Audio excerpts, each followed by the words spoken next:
Mm-hmm. Guys, Madonna's downstairs. I'm not joking. I had to show my keys and everything just to get back in. They have the whole street blocked off. Madonna, Seth Rogen, Bryan Cranston, and others are all right down there. If I open my window and hurl a bottle of wine out, it'll hit them in the head. There's lighting everywhere, security everywhere. I just went out to get some food and I came back and I was like, can I get in my house, please? They're like, where's your hotel key? I'm like, I'm not in the hotel. It's my fucking regular keys. You shits. I'm excited. It's the studio. Philip Manning, thank you for the PayPal. It's the studio they're filming the show on Apple TV. The studio, Seth Rogen's creation. I guess the first episode is here. It's probably, because the studio is all about the film industry. So it's probably, they're probably doing the Venice Film Festival, Do I look hungover? I am. I was out late.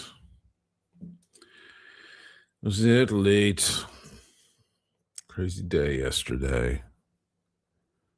And I realized why the numbers were so weak last week and probably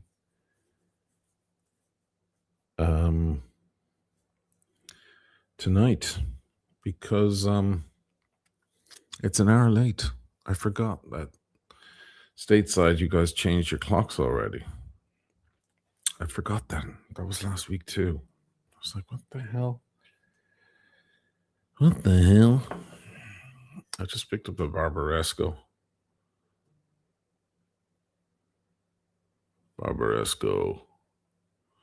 The other wine from Piemonte.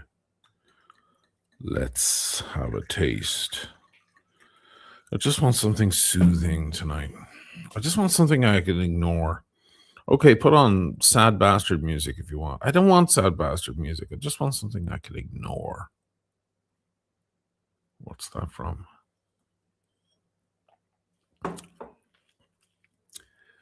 Lydia's saying, take photos. Yeah, I'd like to.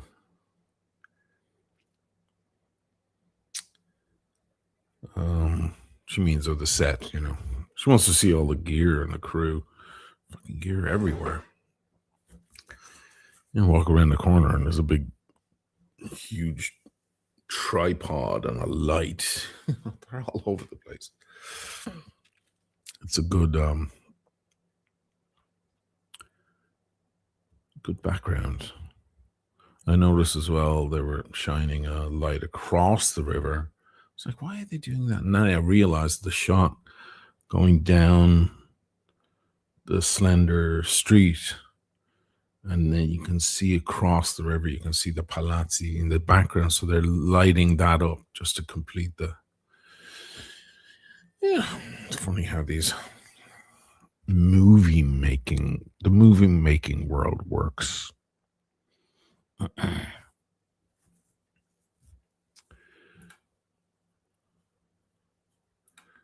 Oh, Jackie, what took you so long?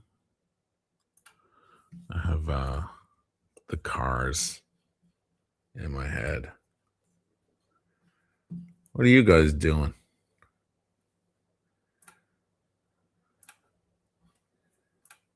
What's happening? We're going to talk some watches?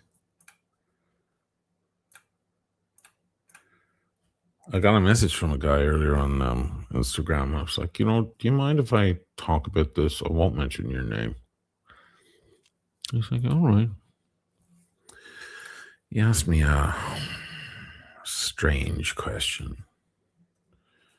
But it comes up every now and then, and I thought, you know what? Maybe I should broach this topic.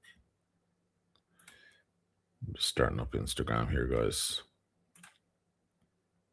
The difficult one. Go live. If you're tuning in on Instagram, you will find me on YouTube primarily. That's where I reside most.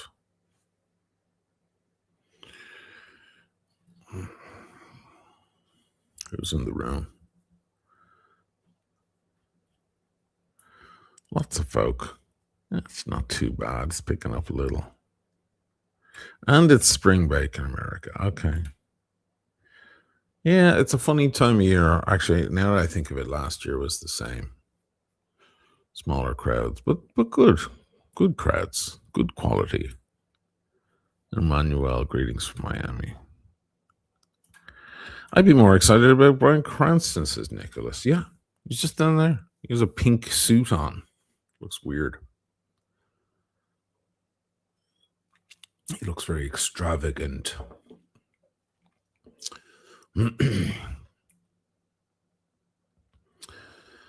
It's funny as well. They set up all these little tables. They kind of made an imaginary restaurant, it looks like. That does not exist. They just kind of built one. All these little cute tables. It's funny. And Lydia's in Verona. She's shooting a commercial. She sent me a photo last night of her 5-star hotel they put her in right by the arena. It's like, ooh, a good old commercial money. We love it.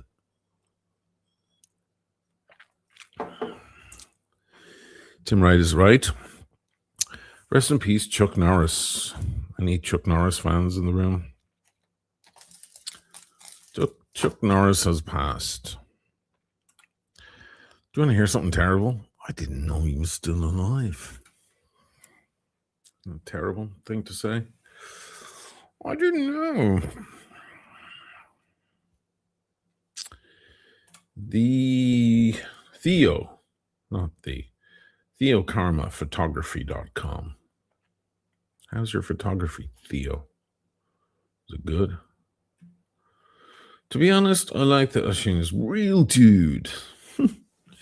Speaks about all things under the sun, not just about timepieces. He's what we call in French a bon vivant. Huh? I've heard that terminology before. Thank you. A man who enjoys the finer things. I think last night I enjoyed the finer things a little too much. But it's all right. I was also up very early because I had a lot to do with the new place. There's tons of stuff. And then I had a worker come in to do more sealing on Batiscopa. You know what that is? Batiscopa. I'm learning all these new words. Batiscopa is skirting board. I bought a lot of Batiscopa. And Ingombranti, that was the other one, right? The Ingombranti, bulky items that need to be dumped. Renovating an apartment is a nightmare in most cases for anyone. Try adding the problem of not knowing all the terminology. Like they look at you and go, ma studiamo I sanitari. I'm like, sanitari? What's sanitari? Turns out the sanitari are your toilet seat and your bidet. They're your sanitari. DJ, hello, fellas. Who needs a drink? Buenos Aires from Seattle, says Hans. Once again, apologies for the hour late. Just didn't occur to me. Where is this question that this chap asked me?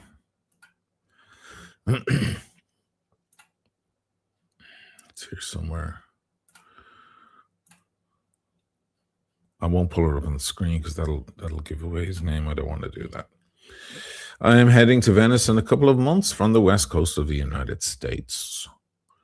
Do you know if their Rolex store generally has good availability? ? I don't have a store close to me here. I'm assuming I can get a bit better deal on an Oyster Perpetual 41. I've had similar questions over the years. I'm coming to Venice. Do you think I can? What's the AD like there? Do you think I have a good chance? One guy was like, I just want a Batman. That's all I want. GMT Batman. You think I can get one when I come through Venice? And I'm like, wait, what do you think? Like, why would it be easier here to get a piece than it is in the States? It's the same. Also, the chap said, get a good deal. I mean, he's paying dollars. The dollar is super weak right now. What is the dollar right now? This is not a good time to be bringing your US dollars abroad and trying to buy expensive things. What's $1,000? It's 864 euros. That's really fucking weak. So 1,000 euros is $1,157. But then he mentioned about the tax free thing, coming back over, you claim your tax back. That is a good point. But the truth of it is, guys, there is no real, I don't know why a person would think,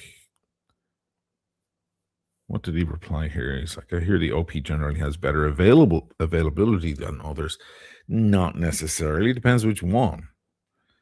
You want an OP celebration dial? Forget it. You want a green dial? Very difficult. The silver dial and there's a black dial, right? They're probably the easiest ones to get.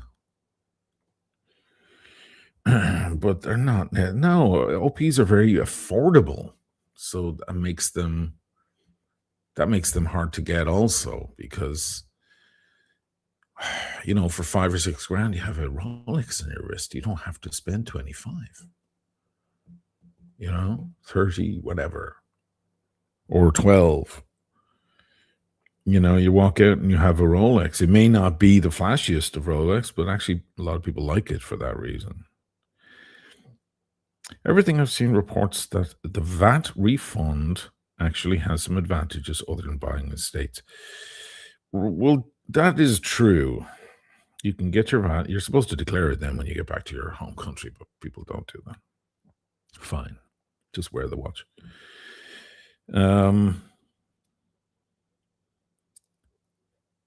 Yeah.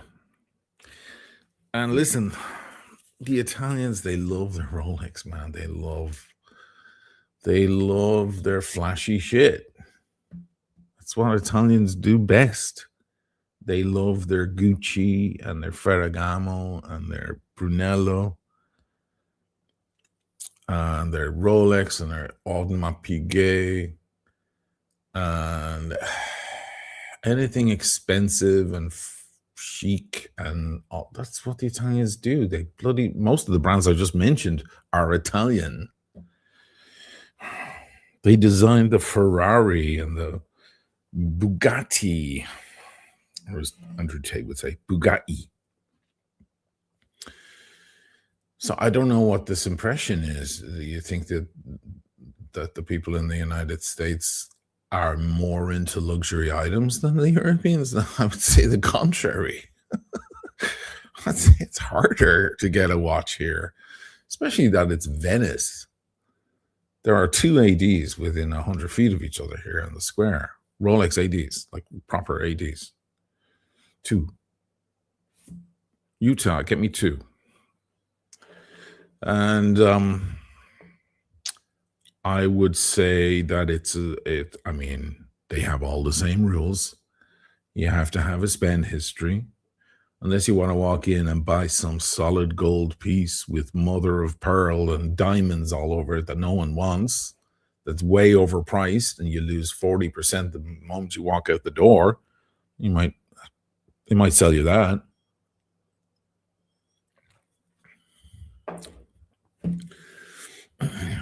There is no, or rather, there are the same rules, like the same stuff. People who've been purchasing watches for years have a spend history and a history in the town, get preference, and you can imagine the characters here in Venice: hotel managers, restaurateurs, cafe owners, these big swinging dicks who walk in and go, "Maurizio, how are you? My son is turning 21. I'd like stainless steel. And what do you have for me? I'll take another date, I'll buy that solid gold piece. Come by my new restaurant. We're opening next week." You can imagine. And the people park their yachts and all that. No, this is like one of the wealth capitals of the planet. Maybe if you go to some little town that happens to have an AD, Rovigo has an AD, or at least the last time I was in Rovigo, which was 5 years ago. Nobody gives a shit about Rovigo. Rovigo's the butt end of every joke in Italy. It's this forgotten town.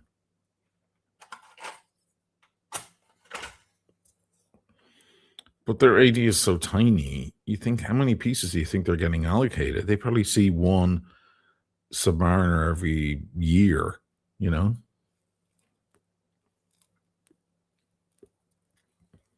They're not going to have the same kind of throughput, are they?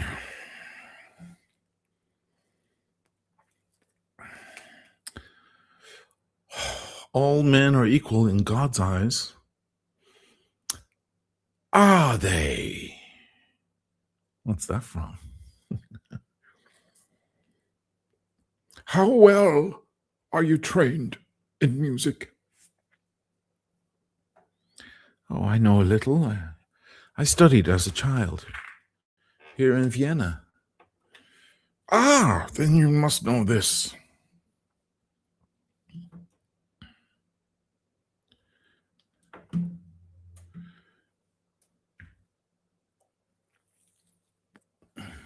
I'm afraid I do not recognize it.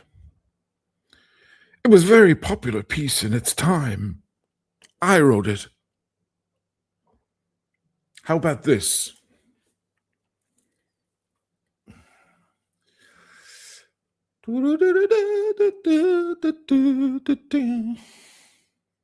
Well,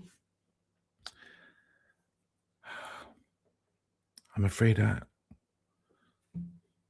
don't know that either. Do you not know any works of mine? I was a very popular composer. I wrote 40 operas alone.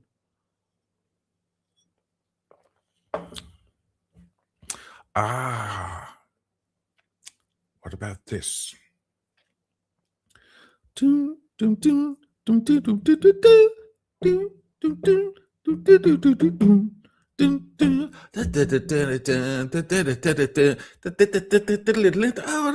that's charming.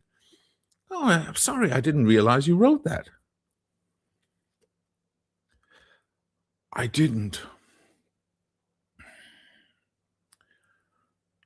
That was Mozart. Wolfgang Amadeus Mozart. The man you're accused of killing. You've heard that?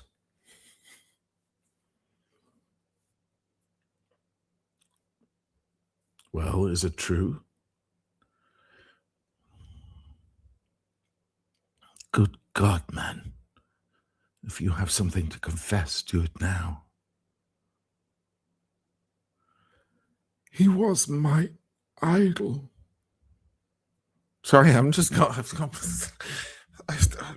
doing a show. What am I doing? What the fuck are you doing, O'Malley?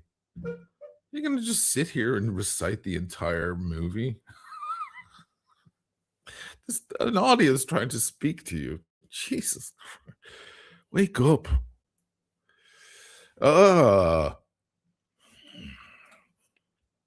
Or a Betton 1160. $5. Rest in peace, the legend. Recently rewatched your video on the Cartier Drive. Highly recommended it to viewers that haven't watched it. Happy Friday. Yeah, that was a good one, right? The Cartier. And it has the CN watch in there as well, the Carinardo. It's a nice video. Romantic. Has Sinatra. Let me see if I can hear them acting outside. I can't hear anything. There mustn't be any yelling in the scene. I just want to hear Bryan Cranston laugh. You know, that'll just give me a kick. He's a very distinct laugh. There's a man with a low voice. Someone was picking on me the other day. Why so much vocal fry? I guess they watched one of my videos and I'm like this talking and they're like, quit it with the vocal fry. And that's not vocal fry. Vocal fry is a totally different thing. That's a real LA thing. Oh my God. I can't believe it. Vocal fry. That's what that is. I just have it's all the cigars and the scotch.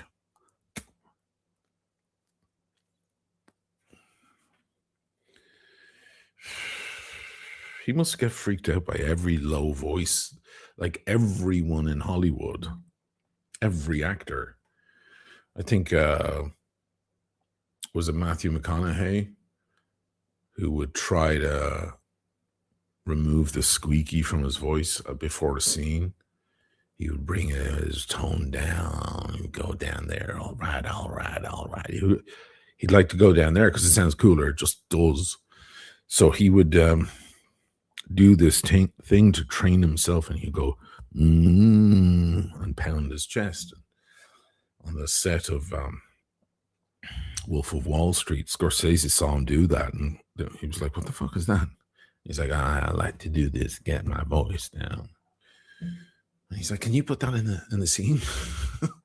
And then we end up in the scene with DiCaprio. Yeah, Bryan Cranston, Walter White, right?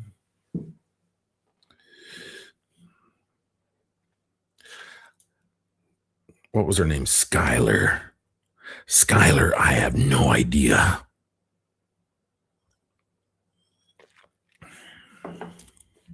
He's all the way down there. That seems forced sometimes. Wouldn't you agree?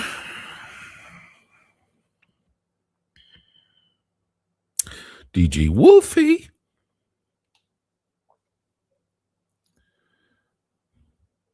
Yeah, it's a good film. If you have not seen, I'll show you what film I'm talking about. It's called Amadeus by Milos Forman. If you have not seen this film, can you please see it? You need to see this film. Yes, it's about the life of Wolfgang Amadeus Mozart, told by a rival composer through the voice of Antonio Salieri, who was very jealous of Amadeus's natural skill to write brilliant music. It's one of the greatest films ever made.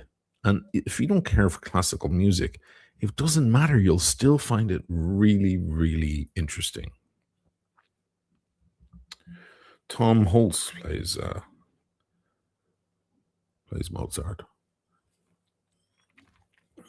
And Murray Abraham plays Salieri.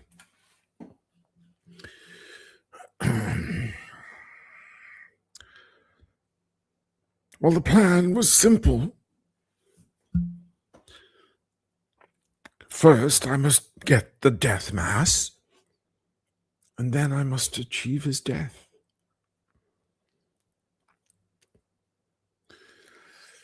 But how do you do that? Huh? How does one kill a man? It's one thing to dream about it, but it's another when you have to do it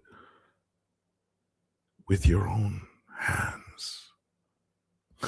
He won the Oscar for that. It's fucking the best performance I've ever seen.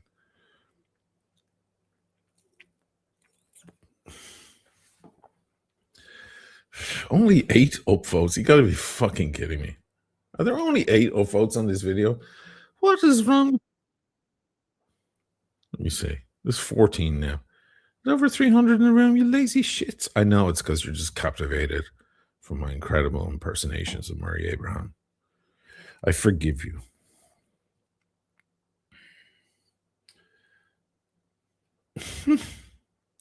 Anyway, so just to put that subject to bed, there is nowhere where the ADs have more watches to give you and where it's easier to get a piece. If there was such a thing anywhere in the world, all the fucking guys on 47th Street in Manhattan would be on a plane straight there to buy them and flip them. You think they wouldn't have heard about it by now? There is no such. In fact, you're best off going to somewhere local near you that you can show up every couple of months, show your face, get to know them, buy a couple of things, smaller stuff, whatever, and develop the rapport. You come to a town like Venice for a weekend, you've got no rapport. You're walking in cold. Now, if you want a Panerai, then sure, or an Omega. My friend Cristiano at Panerai, he's on the piazza there. He says he literally never sells to an Italian. Every Panerai he's ever sold in all the years there have been to foreigners.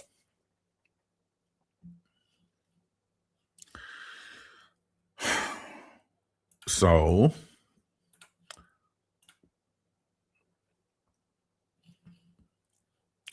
but Rolex? No. Again, if you're in the mood for a solid gold piece that's sold on the gray market for $10,000, maybe $15,000 less, they might sell you it because you're the biggest moron in town.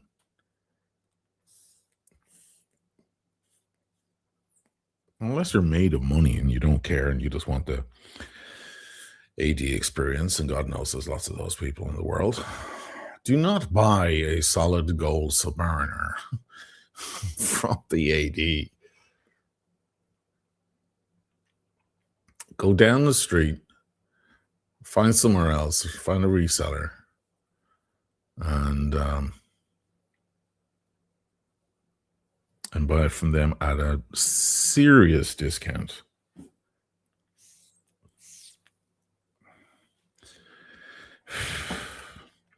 Speaking of Vienna, my brother lives there. There he is. The Requiem, he's referring to Mozart's final piece, the Requiem, the Death Mass, is on at the Karlsplatz on Easter Sunday. Wow. But isn't Easter, shouldn't it be Good Friday? Isn't Easter Sunday the resurrection of Christ? Why would they have a death mass on the day that Christ came back to life? It should be on the Friday, the Lacrimosa, right? The most tearful.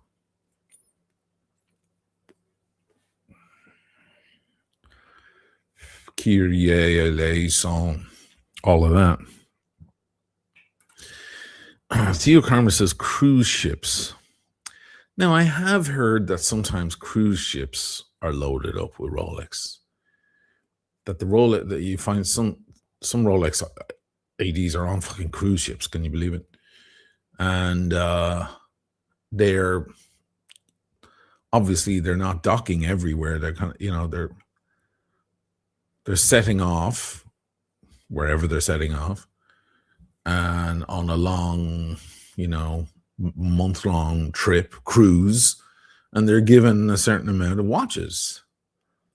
They're not flying in watches every day on a helicopter or anything. So obviously they're stocking up. That store is going to stock up before they set sail. And if you have a 10 or 20 grand burning a hole in your pocket, you might want to wander in there on the first day and go, hey,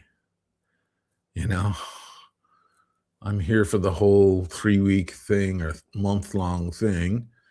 I'd love a shot at a Starbucks, please, or a Bruce Wayne. See if you can charm them. Follow the staff when they close in the evening. Follow the staff to the bar. Buy them all drinks at the bar. Drinks on me. Become their favorite person. Be Bill Murray in Groundhog Day. Play the piano. Play Rachmaninoff, the Paganini theme.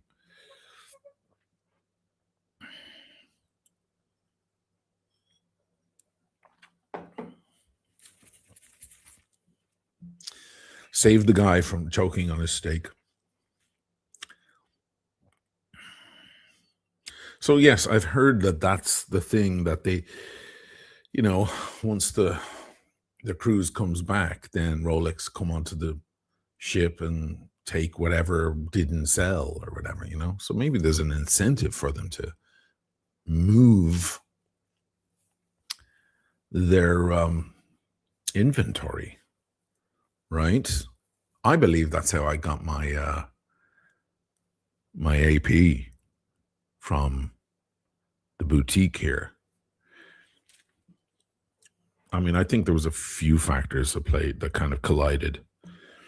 But I think the biggest one, personally, I mean, if I wanted to blow smoke up my own ass, I could focus on the other. But I'm going to be real about it.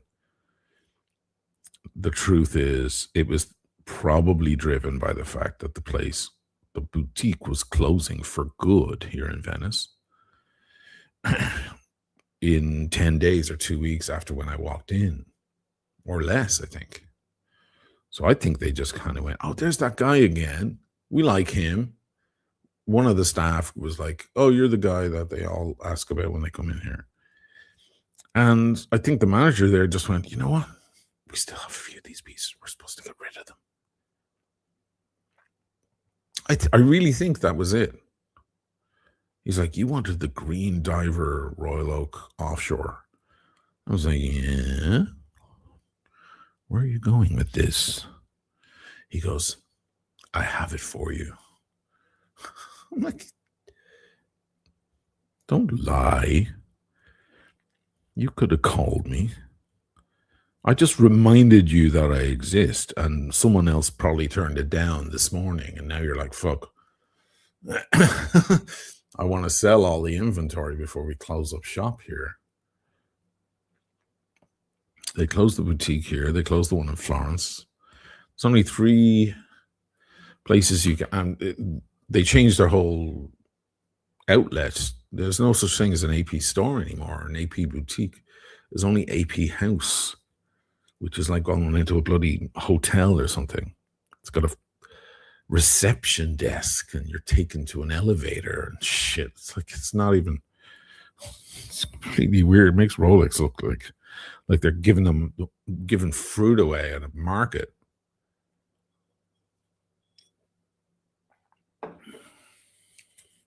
And there's one in Milan, one in Rome, and one in Cortina. Remember Cortina d'Ampezzo? Where the Seiko Alpinist video? Up where all the rich go skiing.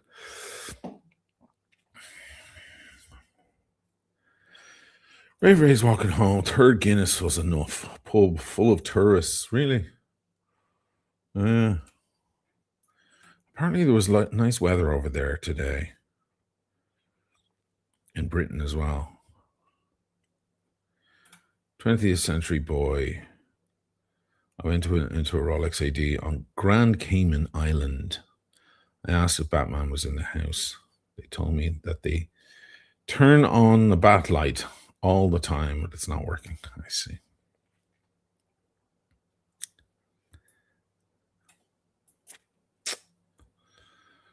Andy Dufresne, there's no AP house in Vienna. They have a lot in Vienna. Vienna's full of watch stores. They have Breguet and everything. There's a lot of watch stores in Vienna. All in the same, 300 or 400 meter squared area.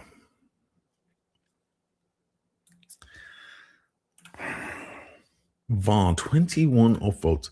Is that for real? I can't believe it. What's wrong with you guys? You're watching me on TV or something, are you? There's no upvote button on the TV.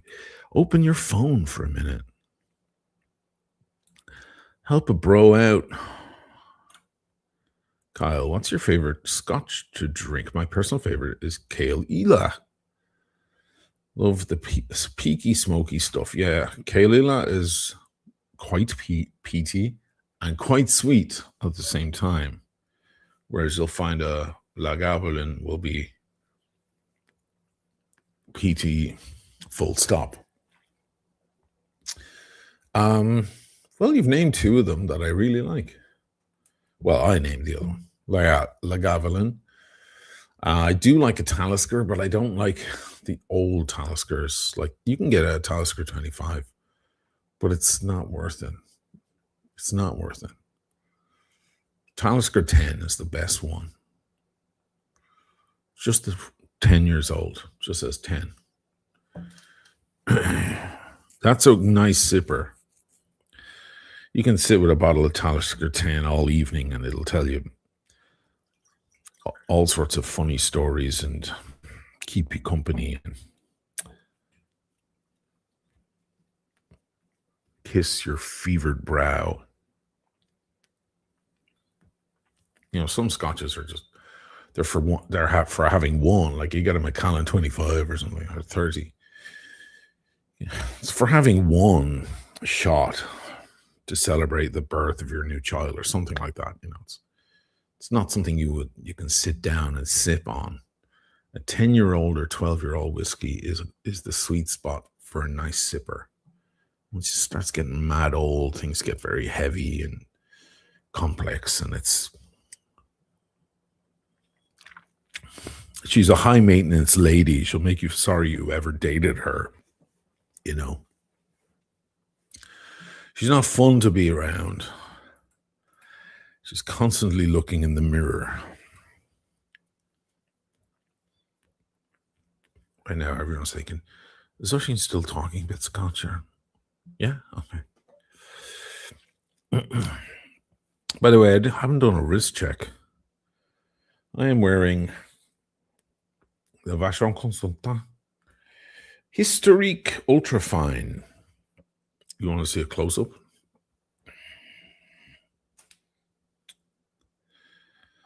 What do you think of that? The VC Historique Ultrafine, because it's so damn slim.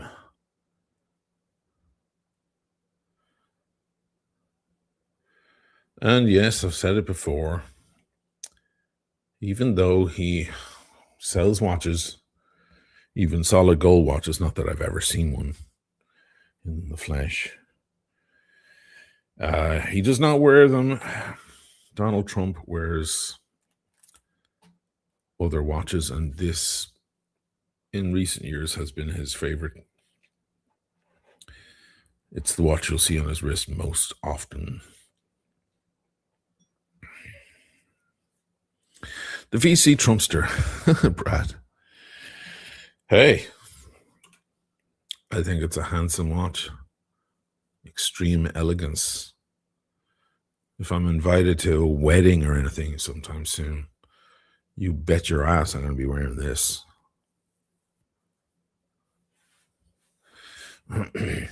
It's not even a 300, it's a 200. Extremely legible. I'll give you another close-up.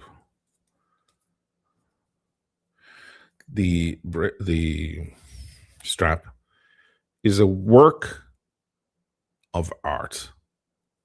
It's very... I'm working on some video of it. It's very hard for me to show you how insanely beautiful, and I mean, I can't show you the softness because you'd have to touch it.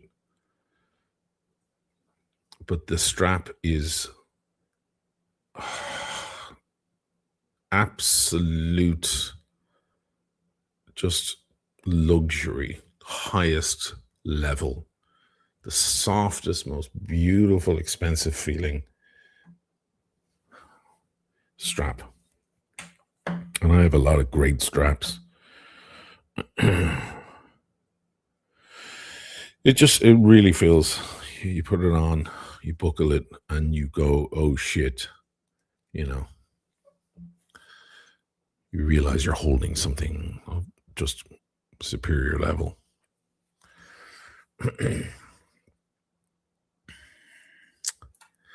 Brian, at the Oscars, somebody wore an integrated bracelet, rose gold perpetual calendar from JLC. Richemont might drop them soon since it's VC territory. Yeah. How'd you guys feel about the Oscars? Did we talk about that? Not sure we did. I liked One Battle After Another. I think it's an amazing film. It's very bizarre, but that's PTA, isn't it? He's always like that.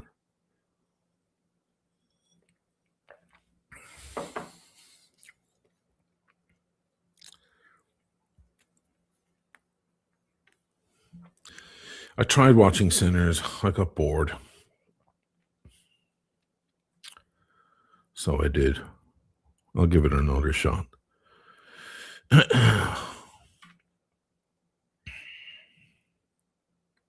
There's a little controversy coming out of it. Tiana Taylor. She's trouble, man.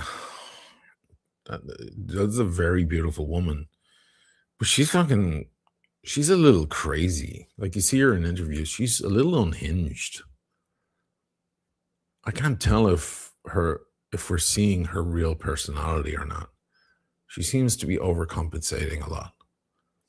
But she's great in the movie. She's a good and talented actor for sure. Sean Penn celebrated in Ukraine. Sean Penn didn't give a shit. It's his third. He's one of the few actors in the world who has 3 Oscars. Well, he didn't care. He's above that shit. He's completely above it. He's not impressed by any of that shit. And he probably didn't go also because he can't smoke cigarettes in the theater. Literally, that might be a reason why he didn't go.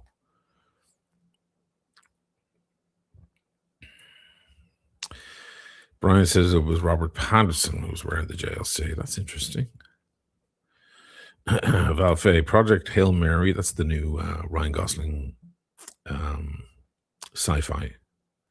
It's getting mixed reviews. I liked the book. Well, everyone prefers the book, right? The book is always, when you see a film that was originally a book, and you like the film, but maybe you didn't read the book, it's only a matter of time before some annoying nerd approaches you and goes, "Have you read the book? The book's so much better." It's always the way. Because it's true. Galaxian Lagavulin 16. The cornerstone of Scottish whiskey industry, spelled whiskey properly as well, or nearly, you missed a K. Industry, I would consider it one of the greats. I always like to have a bottle of that around for close encounters. The classic car nut. Put down the drink and smoke and celebrate life and have self-respect. What? You just contradicted yourself there. You mean pick up the drink and light the smoke and celebrate life.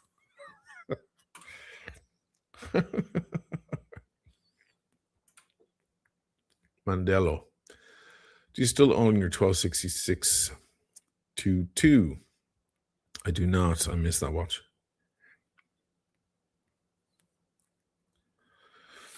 I had an 1166-22 and then the 12. I had two of the 12s. I had the blue one and the slate. I miss them all. I might get one of those again. I'm moving through the watch journey. Do you understand? Look what I'm wearing now. It's like so miles from that. I'll put on a Rolex though, because I still have the 5512. Simona hasn't been on the phone hounding me about it. I think I know why. We know each other very well at this point. I think I know why. It's because I think he has some pieces in his window that he knows that when I see them, I'll want them. And he loves me. We're good friends, so he can't say no. But he knows I'll just take the watch home and just start wearing it. And then I'll give him a few thousand here and a few thousand there. And he'll be like, oh, Jesus Christ. Like, you know, I want to help Oisin out and all, but like, you know, I'd rather just sell it to some tourist tomorrow. So I feel like he has a couple of pieces maybe that he's like, oh, if he comes over, he's going to want these. Hide them. So I think that's why he hasn't been hounding me. That's my guess. Just making an educated guess. But he hasn't been on the phone going, hey, where's the 5512? So I'm like, fuck it. I'll keep it here until he asks me for it. So I'm going to stick it on. I have to wind it up. God damn it, man. The old Rolexes, when you're winding them. Why? Why are they so much heavier and important feeling when you wind them versus the new ones? It's the same with my solid gold bluesy. That thing was like you could hear angels in the background when you're winding the thing. Okay, so it's 10:49. Non-hacking. I love that. I'm setting the time and the seconds are still going. It was a different era, guys. It was a different time.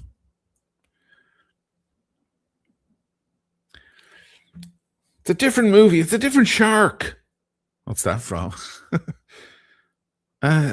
Jaws 2.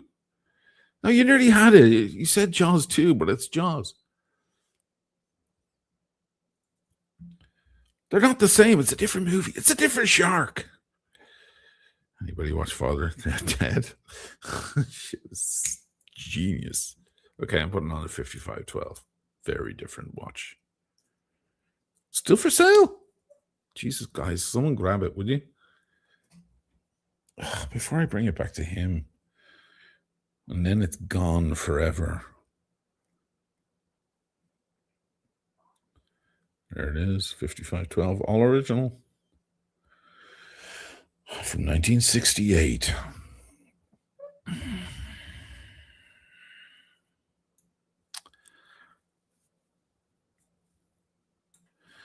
Gabri sent me 10 euros because Gabri loves me. The rest of you, not so much, apparently.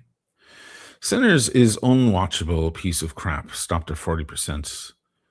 so mediocre or something off. You know what? I didn't get to 40%, but I was like,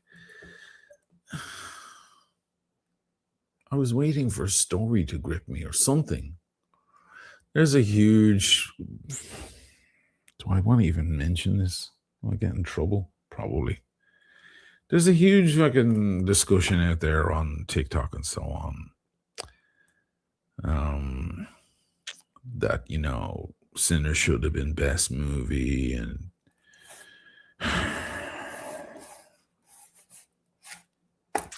the black community are upset. They wanted Sinners to win everything. Meanwhile, there are other people going, are you kidding me? Like, one battle after another is if you're about black power and a black importance, black liberation or whatever, then you should be mad about one battle after another, because it's kind of what it's about, kind of. I'm watching it going, oh man. Like, I'm all liberal and woke and all, but sometimes, man, the fucking woke left piss me off. Sometimes I push my fingers into my eyes. I have to say,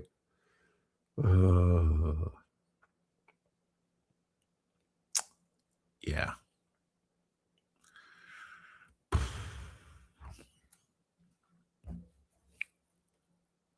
I better shut up now. There's no fault in character.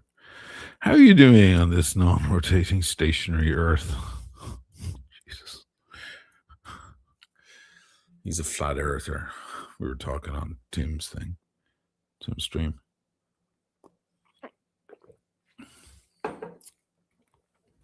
Terrifying. But interesting. Hey, listen. I mix with all sorts. Right?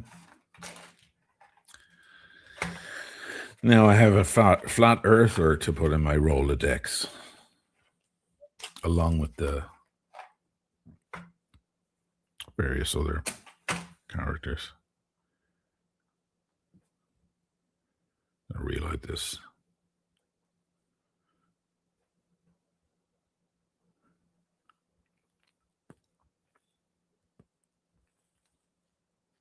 I love the smell of matches. When you buy a real box of matches, can you do yourself that favor? Even if you don't smoke cigars, buy a real. Look, this brand is really funny because they have different. I got the sardines one that looks like a sardines can, but I had a different one.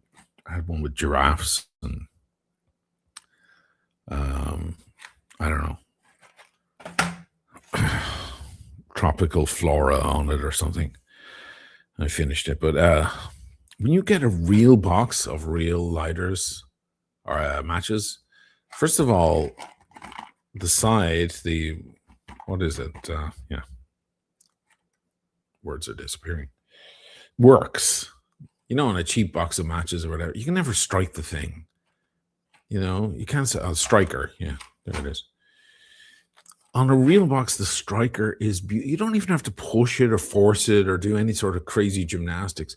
You just gently brush it and it just fucking lights it up. It's just, and they burn beautifully, and it's just, it reminds you that good, well-made things are worth the fucking money, man. I think it was like $15. These are big matches. Big beauties. And I have bigger ones. I have longer ones.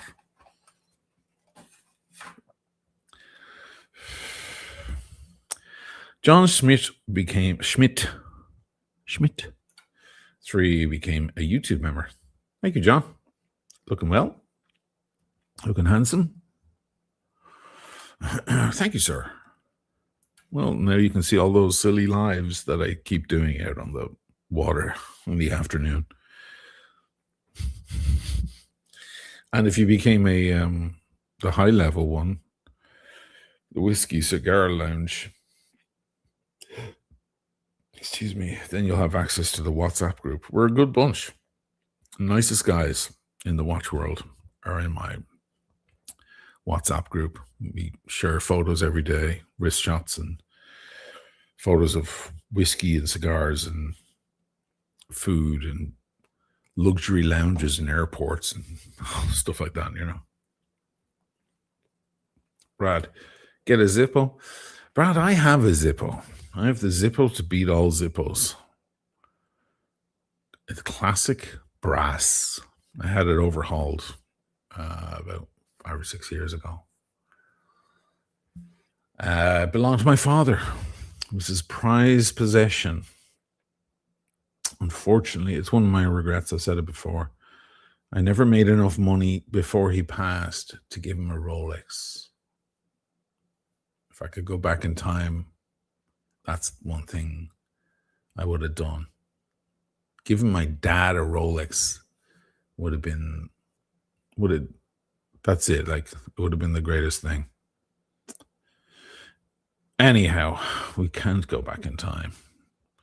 But he, one of his prized possessions was his classic Zippo.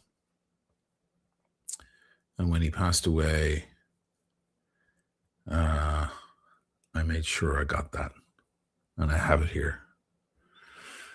And I'm not going to use the Zippo because the Zippo uses that oil and it leaves the smell. You shouldn't light a cigar with a Zippo. You should light a cigar either with a big match or a piece of cedar. Or if you're outdoors, just use the jet thing. That's what I do just to make things fast. But if you have a minute to sit down and relax, you should use a piece of cedar or a big fat ass slow burning match. Yeah, wooden match, Jim. Yeah. I'll never lose that Zippo. That thing was, he loved that. He was so proud of that lighter. All these years later, it happened at my daughter's Laurea. I'm losing the words now. Laurea in English is graduation.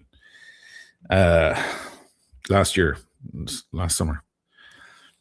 And I showed up, obviously on the morning of the thing, and everybody's dressed up. And she looked beautiful. She had no earrings. I was like, nothing in your ears? She goes, no, I don't. I was like, well, how about that? Because one of your gifts for your graduation are some diamond earrings. So she took them straight out of the box and put them straight in her ears. My aunt was there and she was like, that was good timing. I was like, well, hell yeah. But anyway, I showed up, looking dapper and nice, dressed up nice and all of that and spruced up and,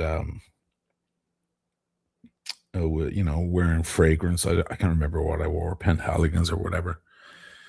I mean, mother was there. She was like, I wish your father was here to see this. He loved all that stuff. And it's true. When I think about him, he used to love getting in a nice suit and putting on a nice tie. And he used to love putting on his, usually Old Spice. Old Spice was what he used to wear.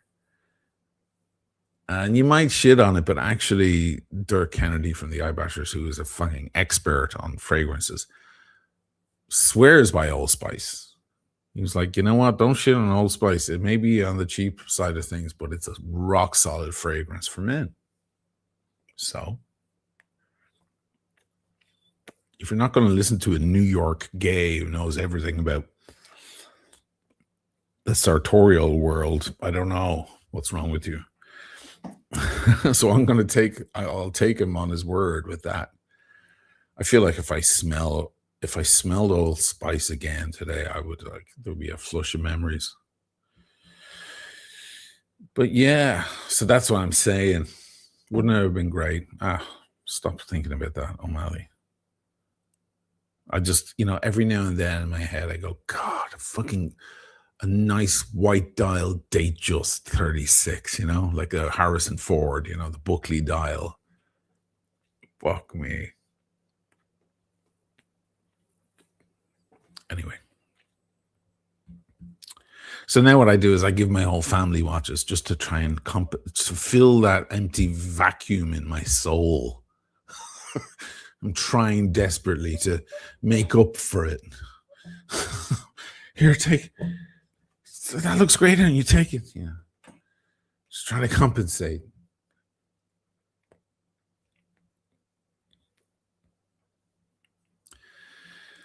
I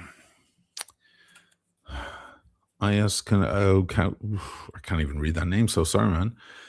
Old Spice is more than decent. I regularly use Old Spice products. Thank you, sir. Listen, anybody who has anything good to say about Old Spice is my friend. Because that little bottle, the little white enamel bottle sitting in the bathroom or on this dresser in the bedroom is burnt into my memory forever. James Bastian. I think the 5512 is better looking than the new ones. Well, yeah, 5512, man. This is the icon.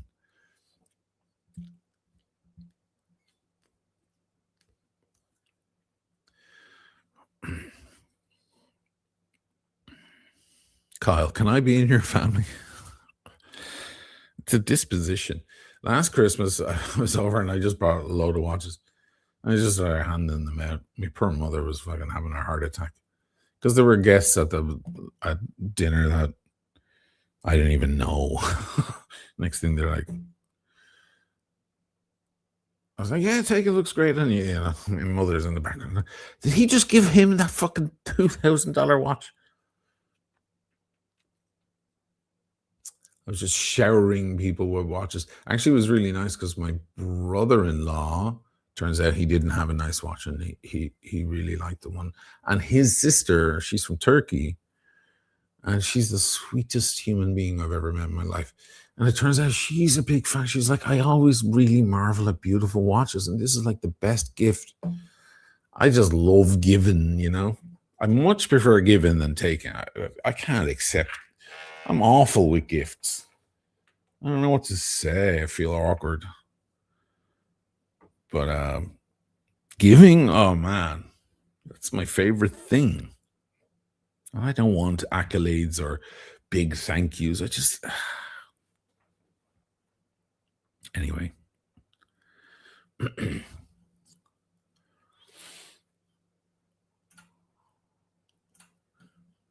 I've got to do the Instagram thing again. Here we go again. Instagram, you are driving me nuts. So what else? Who else? What fragrances do you guys like? What fragrances did your dad like? Was he into that kind of stuff?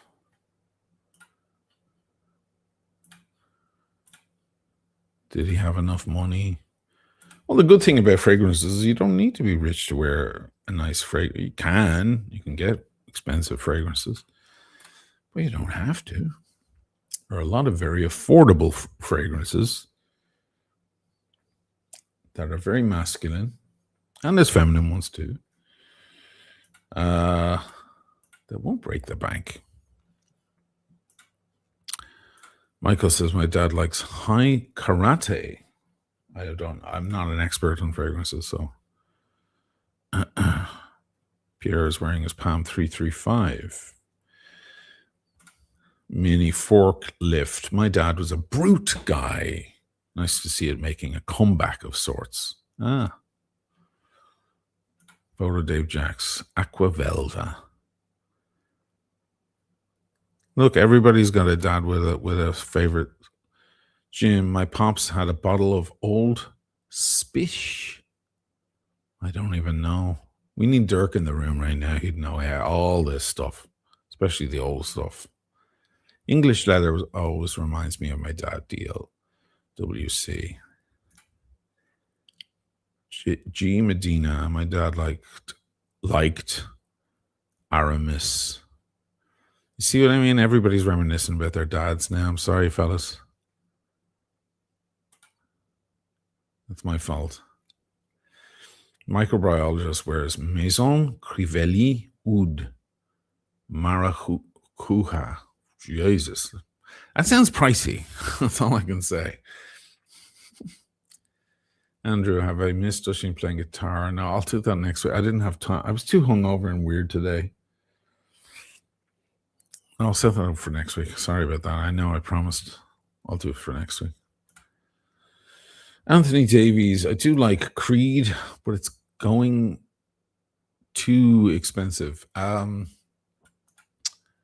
Creed is getting very expensive, isn't it? I have Irish Tweed, which was a bottle gifted from Tim. Actually, gave me that bottle, and I wore it on Paddy's Day. The Irish Tweed. It's nice. It's not my favorite fragrance, but I like having it as an extra option. It comes out once every 4 or 5 times I wear a fragrance. My favorites lately have been Pentalogons. The names now. I'll remind myself in a moment. Clear the brain. I like Pentalogons, and I like these new these Venice things, the Merchant of Venice ones. They're mad money though. Kyle, my dad wore a 5512 with Royal Lime. Wow. Your dad wore a 5512, huh? Oh yeah, I remember that. You told me about that. Creed Aventus is excellent. If you're gonna get Creed, fellas, I've worn the Aventus. Very nice. Very, very nice. Galaxian. Old Spice, his dad. Drakkar Noir. Do you remember Drakkar Noir and Polo were huge in the 80s? Michael, it's true. I used to have Drakkar Noir when I was younger. I forgot about that. Mini Forklift, Old Spice. My dad wore Brute, says Joe. Yeah, so now if you're walking down the street and some distinguished gentleman passes you and he's wearing that, do the memories come back? I'm sure they do, right? They say that the sense of smell triggers memories more than anything else. Quercus, Gary Barlow. I do love Quercus. I have that for the summer. And then I have, what's the name of it? For the winter. Oh, man. All the fucking names disappear. Maybe you'll remember it. Aqua de Parma, I have that. Mats, yeah, it's nice. Nice for the summer. Anyway, Bleu de Chanel. I bought Bleu de Chanel for 220 euros and Carissa stole it. She didn't steal it. It just wound up in her bag and we forgot it was in her bag and not mine. And she texted me. She's like, I have your fucking bottle of Blue. I was like, oh shit. Anyway, I'm sure there's lots of folk in the crowd loving their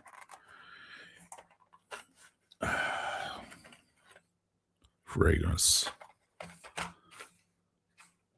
I often wonder about those fragrance channels, they do those full channels all about fragrances.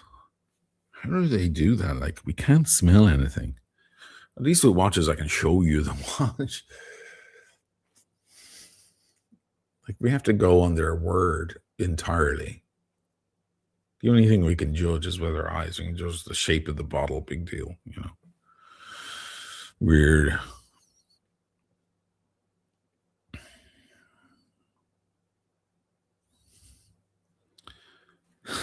Aaron. Zadad, I like Lacombe, Hypnos, or Sweat and Stress. Yeah.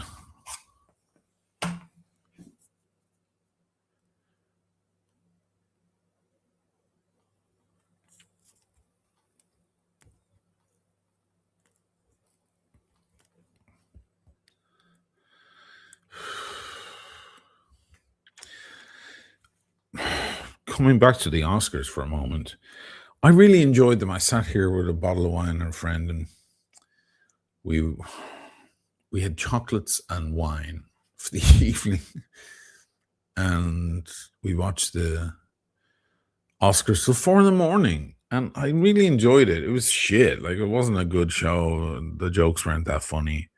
But I just love award shows. I don't know what it is. I enjoy them. Some people scoff at them, you know. Oh, these wealthy actors celebrating themselves, patting themselves on the back. I just think that's a very cynical way to look at it. You have to remember these people are doing a bizarre job, you know. They're doing I mean, most of us wouldn't have a first clue how to do what they do. And they're also taking enormous risk, unless they're a Nepo baby, and there's plenty of those. They're walking the path less traveled, right? You can imagine the doubt, the self doubt, especially the directors, you know. Well, the actors too. There's so much pressure on them. But I think the directors are the ones that have the roughest time. Trying to get funding from the studio and trying not to go over time or over budget. And like, you watch those documentaries about Jaws, you know, Spielberg making Jaws, and he went 6 weeks over time and budget and everything, and they were screaming on the phone. He stopped answering the phone, trying to get his movie made, and the shark kept breaking down. And I mean, it sounded like a complete nightmare. And there must have been a huge temptation to throw in the towel or just finish the movie badly. Can you imagine? That film changed cinema, man. Changed the world. And they shelved it. They shelved Jaws for 2 years. Jaws was released in 1977. It wasn't finished in 1977. It was finished in 1975. They shelved it for 2 years. Steven Spielberg thought his career was over. Think of it.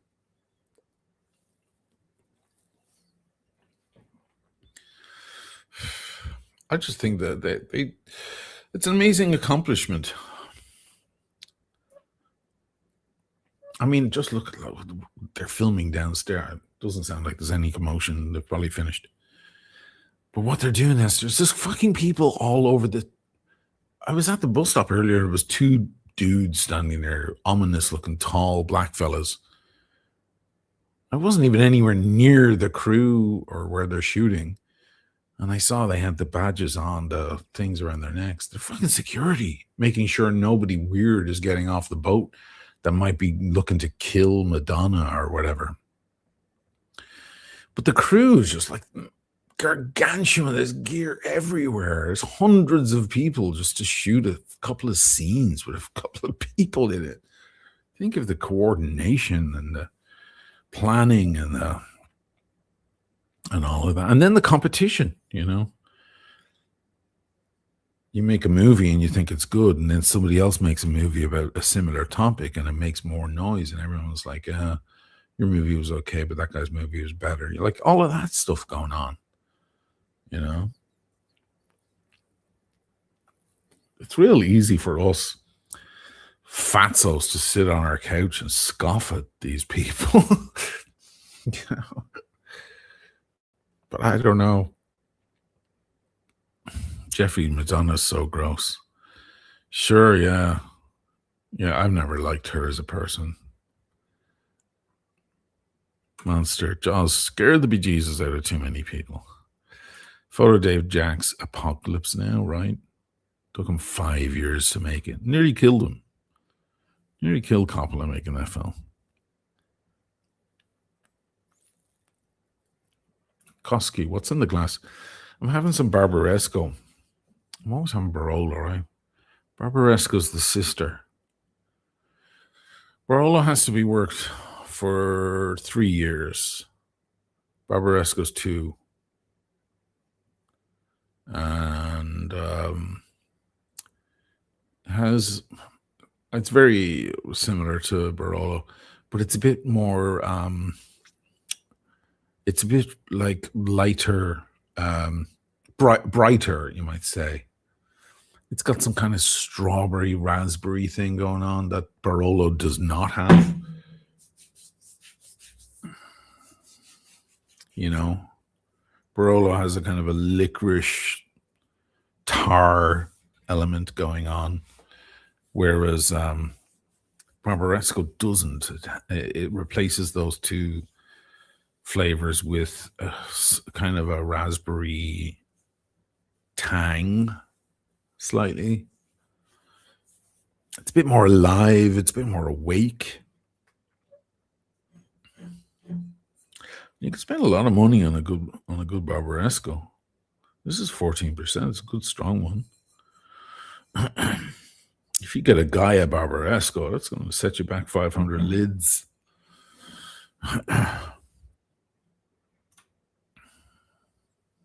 Pierre Sean Penn did great. Oh my God, yeah. He owned that character. Lockjaw. That film was so insane. I said it a couple of weeks ago. My favorite thing this character he built for Lockjaw is this this thing he does. They're like, what would you say about a person who said that you were not loyal to the movement? I would say they have no business being in this country, let alone the planet. Like he's confirming to himself. You know, this is where do you get that little tick from?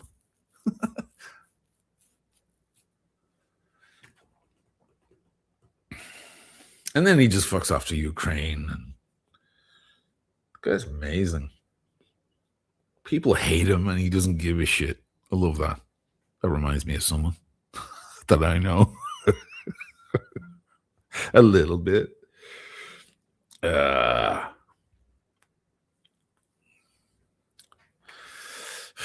Ian is, or not Ian. Son. Everyone was talking about Timothy Chalamet, Sarah Loser, or what? He's a little arrogant, that little fucker. Isn't he? He's like, I want to be Brando. I was like, you'll never be Brando. Shut the fuck up. No one ever says that. Not even Brando would have said, I'm going to be Brando.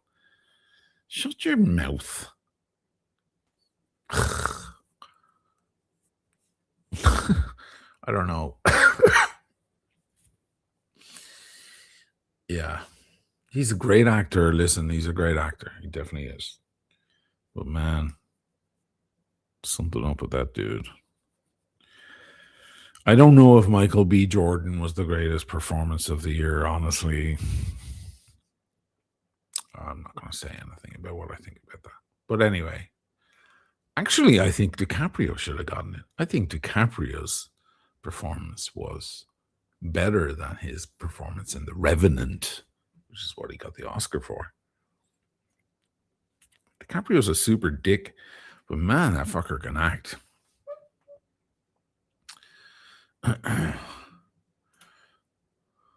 Noj Nassam. The licorice taste of Barolo is amazing.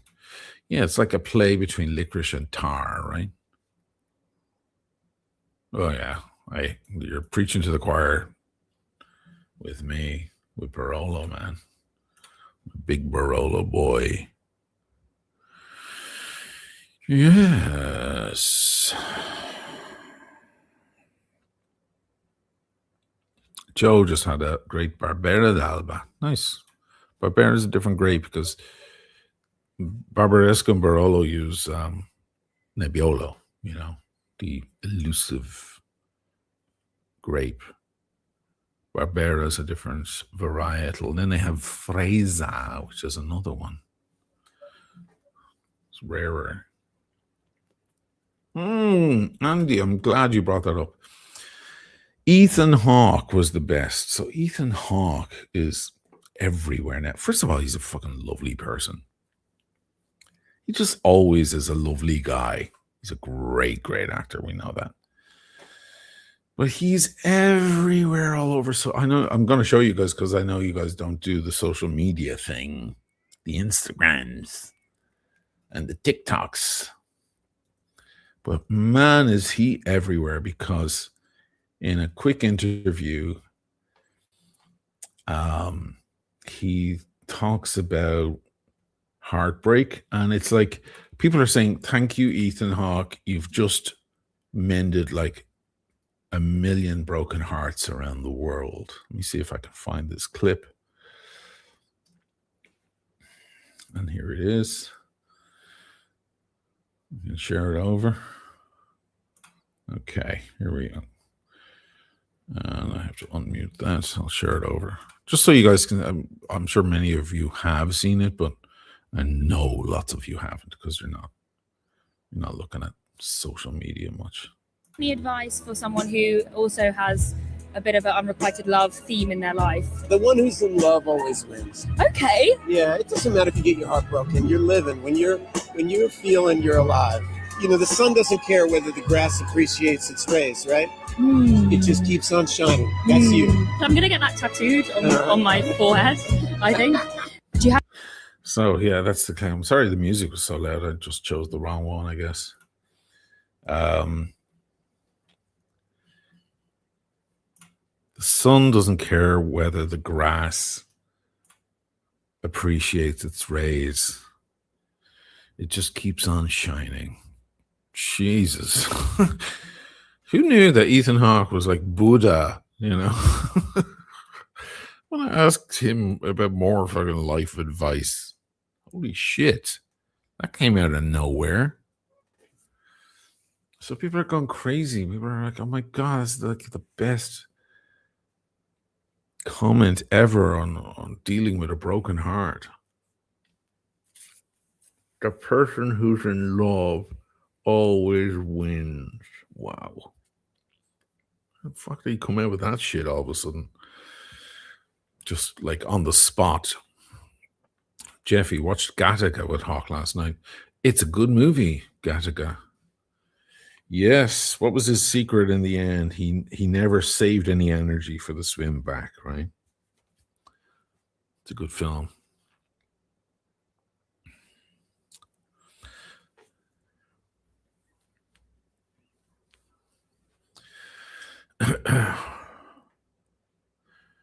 Jim Patterson, Del Toro. Just a couple of small beers. A few small beers. It's a few small beers.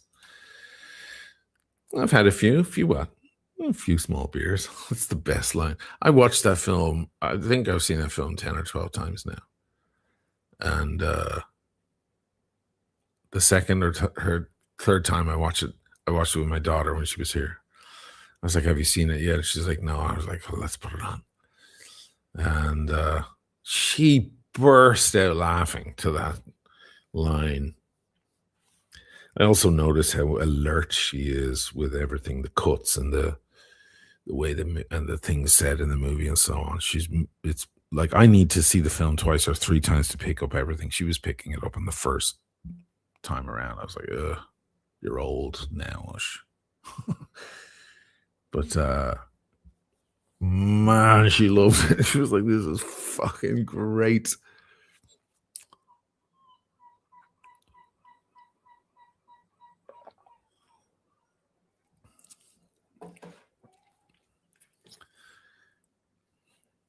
Mini forklift. Yeah, apparently it was unscripted.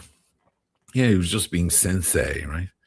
Who doesn't like Benicio del Toro? I need to make a TV show going in search for a person who doesn't like Benicio del Toro, because I don't think there is one. there's always some people love and hate all actors in the world, right? There's always someone out there who goes, "Oh, I can't stand that actor. I can't stand that." And you're like, "What?" Have you met anyone who goes, "No, I don't like Benicio del Toro"? Anyone? Let me know in the comments if you don't like Benicio del Toro. Have you seen Sicario? Have you seen that movie? We always love, especially us fellas, we love a badass, right? Badass dude. That guy is he's the ass of the badass. He's the ass's ass. It's funny as well because in interviews, he's kind of a lighthearted, kind of happy-go-lucky guy. He has no charisma in interviews. It's weird. And the second he's on fucking camera in a movie, he's got fucking charisma just oozing. I don't know. The guy could just stand there. They can just film him and it's going to work. The director will be like, great, we've got to take, just the second he comes into that movie, the movie gets better. It's already good. And then it gets better the second he's in it. I'm like, why is this dude so just great on film? It's weird. It's a great character for him as well. He's perfectly cast.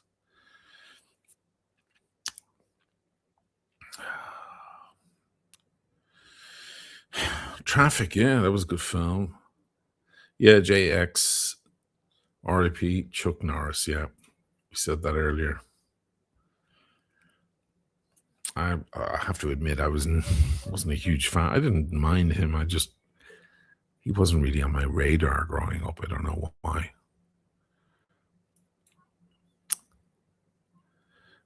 Next James Bond, everybody wants to know. Hey, people have been guessing. Also, what about the next watch brand? Will Omega keep going strong? That could save Omega. God knows they've been riding that train for a long time. Omega are like beginning to drown. They need a good Bond movie with a new watch.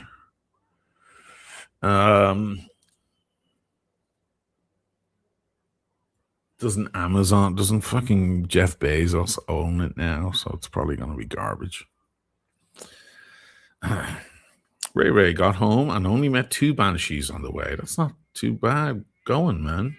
Only 2. Were they brushing their hair and crying? Steve was 26 when he made Jaws. Yeah. Wasn't his first movie. His first movie was something else. But yeah, it was his first big budget movie.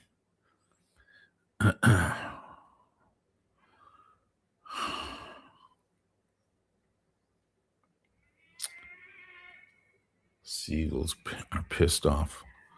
They're always pissed off.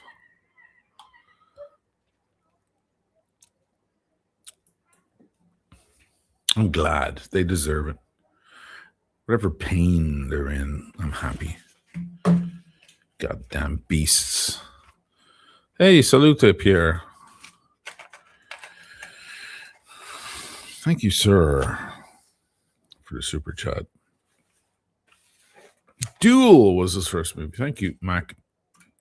You got it. Duel.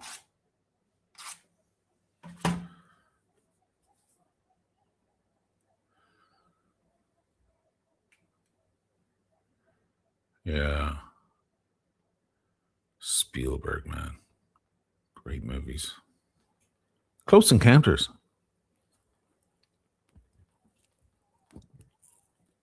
I feel like that movie doesn't get enough love.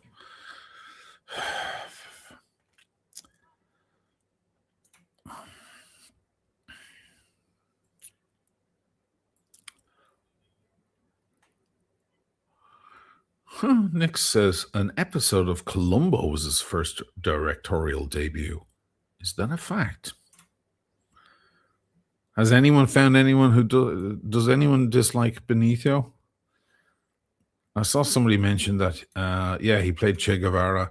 I have to see that film. Can you believe me, of all people, I haven't seen the Che Guevara movie? What's wrong with me? Something wrong in the universe. Why have I not seen that?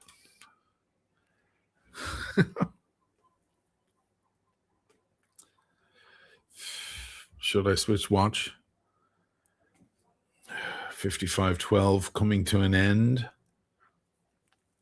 It's a beauty though, isn't it? Still for sale. I'd love to keep it myself.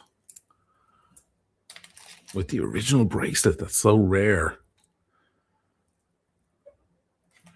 Collector's item.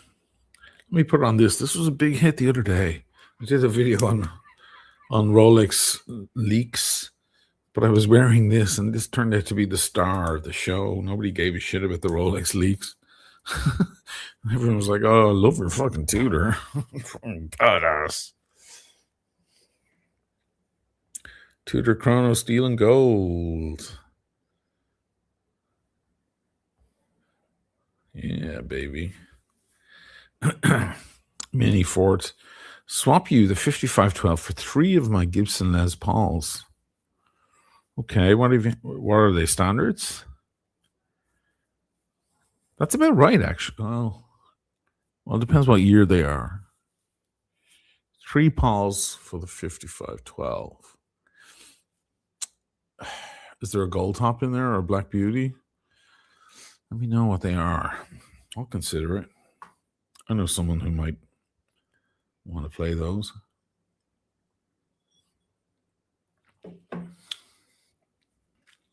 Actually, that's a good deal for you because Simone said to me, you can sell it to your audience for 14, but he had it listed for 18. He had it in the store for 18 because that's what this... There's a lot of different configurations and details of different ones, and the price varies depending. And this particular one with its particulars and the dial and the yada yada, they go for between 18 and 19 in euros. So like over 20 in dollars. I was like, well, I have to do my audience like a cool deal. And you've had it sitting in your vault for years. He's like, give me 14 for it. Fine. So it's actually a pretty good deal. Very good deal. Here we go. 2001 custom Black Beauty. Okay, custom as in new pickups. Gold top from 2021 and a 2002 standard. All right, we might be onto something. Okay, so what you do is you email me some photos at ushinamalichannel@gmail.com. ushinamalichannel@gmail.com. We'll talk.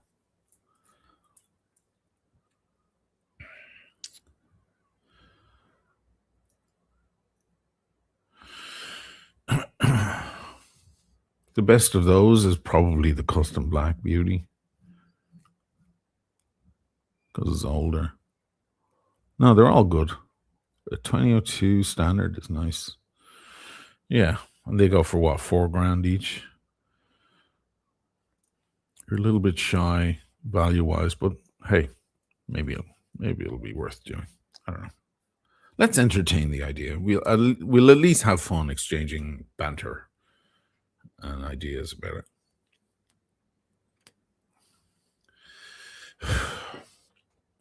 Andy Dufresne, why doesn't Simone list it on Chrono?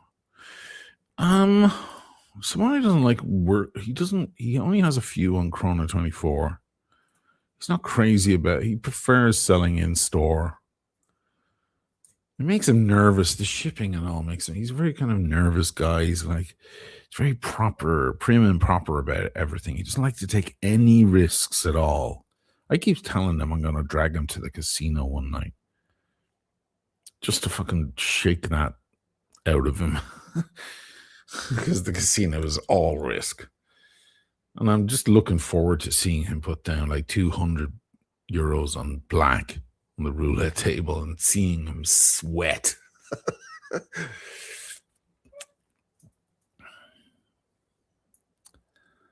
He's very meticulous, you might say. And he'll also say, you know, we'll be going for a drink, and I'll be like, oh, we go there. He's like, oh no, that's very pricey there. I'll be like, Simone, it's like an extra euro, you know, it's an extra couple of bucks for the drink.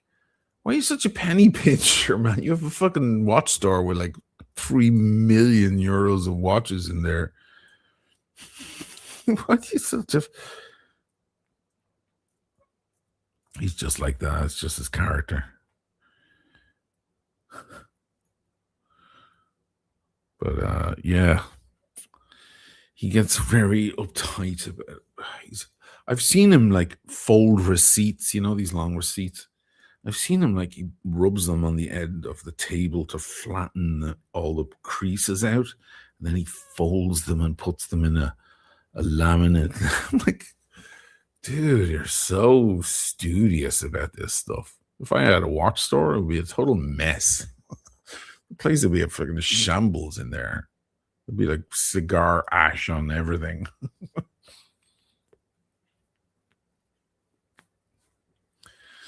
We're just different kinds of people in that way.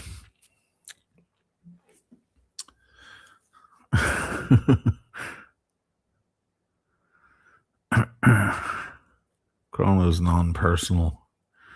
Yeah, that's true too. Old school. He is, Andy. He's old school.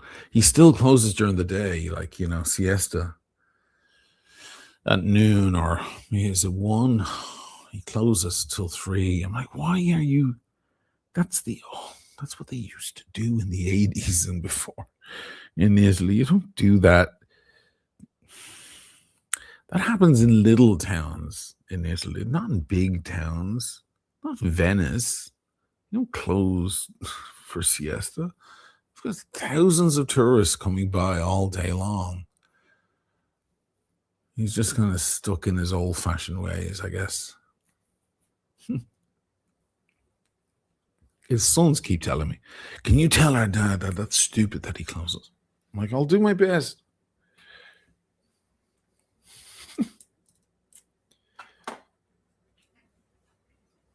I know stores here that won't open till 11 a.m. or noon, but they'll stay open till 11 p.m. because they've already figured out that Venice is a place for tourists, and a lot of people have a drink or have dinner at 7 or 8 and then go for a stroll, and they're a little buzzed, you know, and she might see a nice piece of jewelry in the window and he might be feeling a little generous. Come on, honey, we only go to, you know, it's our first time in Venice, maybe our last. Let's buy that necklace for you, you know. Meanwhile, Simone's store is closed at 7:30. That's real smart, dude. But what do I know? He's the one with the fucking jewelry store, and I'm the one with the... What do I have? I don't know. The hair. I don't know. What do I have? I don't know what I have.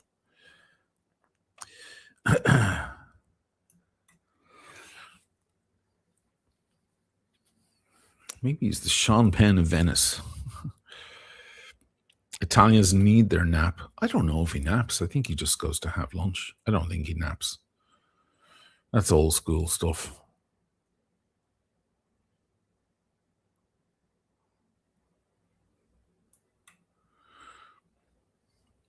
JX. What about WAL bases? I had one. I had a WAL many years ago.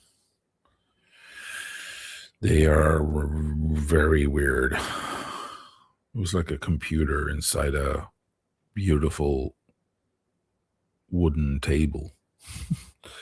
I don't think I'd be able to buy a WAL like that. If I still had that base, I don't think I'd be able to like move it anywhere because laws have changed because there's so much rare wood in it and like ebony fretboard and stuff, you know.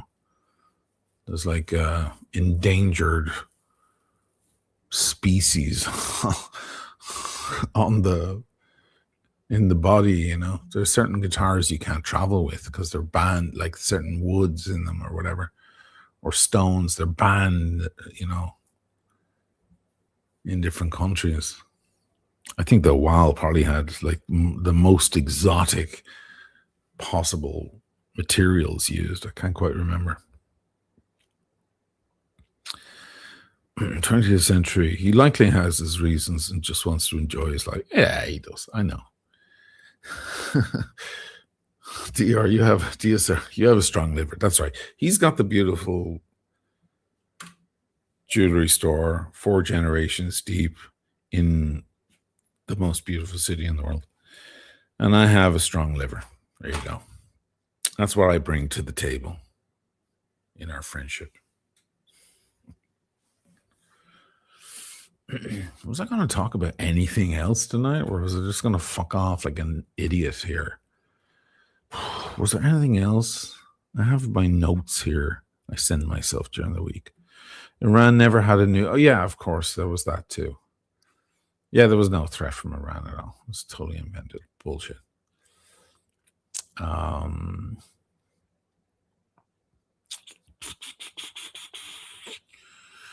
Iran are a threat to one place only. We know what that is.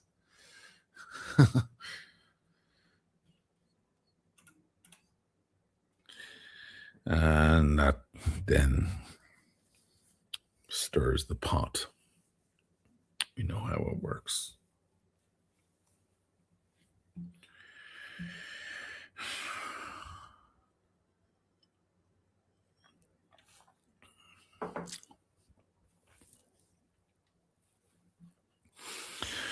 JX again, coming in hard. That guy's a cool looking dude. Are you like a guitarist in a band or something? I've enjoyed a life size from your mentioning your band. Would you ever think of doing a video on your bass riffs? That's an interesting one. I was going to pick up the bass this week. I'll show you guys a little bit of bass.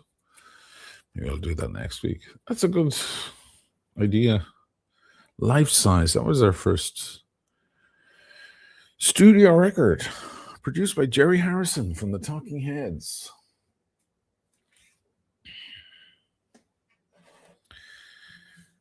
I don't know. I never think about that. It's like my past life. That guy has since died.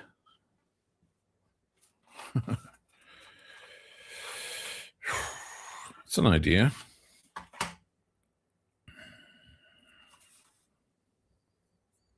It's a good record, Life Size.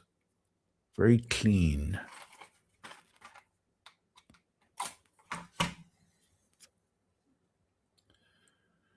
Nice room, very clean.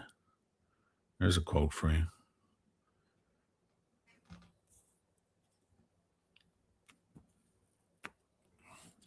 Sig. Go on then.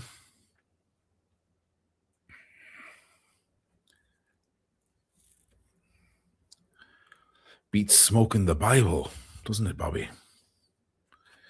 We only smoke the Lamentations.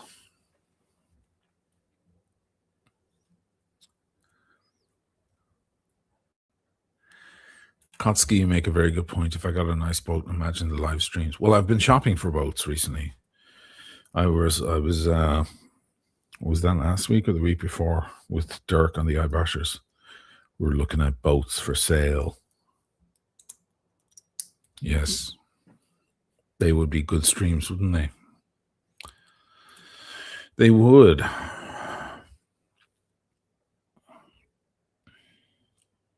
Get some champagne on there, some good tunes, some girls in the back sunning themselves. That's the girl's job, right? To wear a bikini and sit in the back sunning themselves while they sip on the champagne and giggle.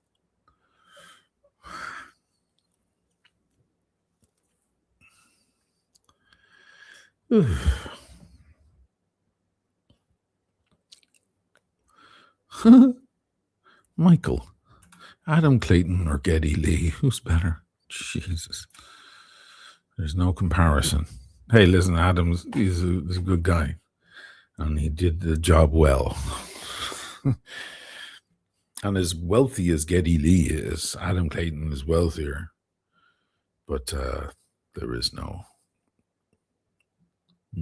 earthly comparison between their talents.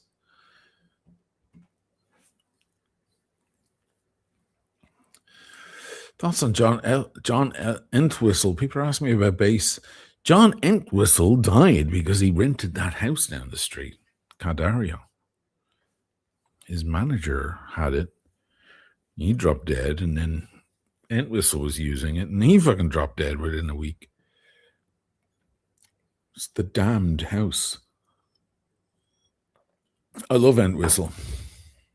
We played with The Who, and I remember thinking they should have hired me, god damn it, because they hired Pino Palladino.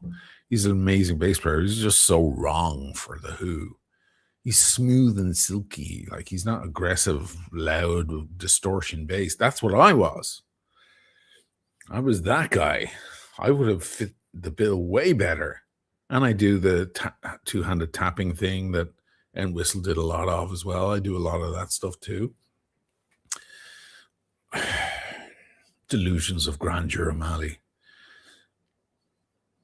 I remember the first gig we did with The Who. I saw all the basses because Pino is like, he's a legend. You got to know. Grow up learning bass, you know, Pino. And I saw the rack of the basses and I was like, oh, I can see the fucking Pino's bass. I can see, like, there was two of them. And I was like, oh my God, that's the actual basses that I've been listening to for years and learning every single note. But he was wrong for the band.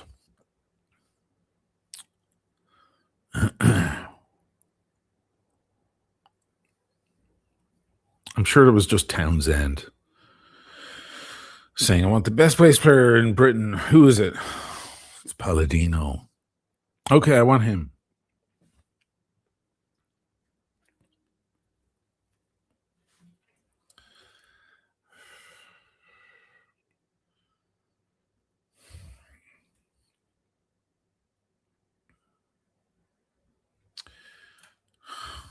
Michael, plus you look good doing it. That's part of it. You have to have a bit of theater. Hey, listen, I'm glad you brought that up. Okay. Because as bass players, sometimes we get a little pissed off with other bass players because singers are cool and drummers are cooler. Drummers are always cool because they're working. There's a lot of work. So when you watch someone work, it's just a natural charisma. They're not posing. You can't pose and be a drummer unless you're what's his face from Dated Pamela Anderson. You know, that's posing, but that's so silly. Drummers are supposed to be busy at work, and therefore we watch them. They don't have to perform because their work is the performance. That's the great thing about being a drummer. You don't have to have charisma. In fact, a lot of drummers are shy. Neil Pearce, super shy guy. But we watched everything he did. Singers are usually posers and look good, right? If they're decent at all on stage. Guitarists usually are good posers. So many bass players look so awkward and like they shouldn't be there. I'd go to gigs or we'd be playing some festival and there'd be some other bands we'd be watching. And I'd be like, you fucking, I'm going to slap you. I'm going to get laid less because of you, you dick. You're spreading the virus through the bass world of the awkward looking bass guy who looks nervous and looks around all the time. And, you know, oh my God, dude, can you fucking buy some charisma, please? You're ruining it for the rest of us.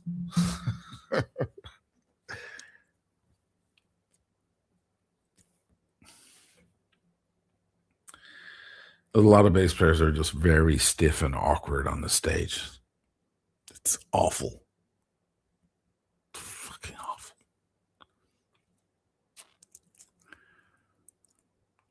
So yes, I did everything I could to be the cooler bass player. Like I'm gonna,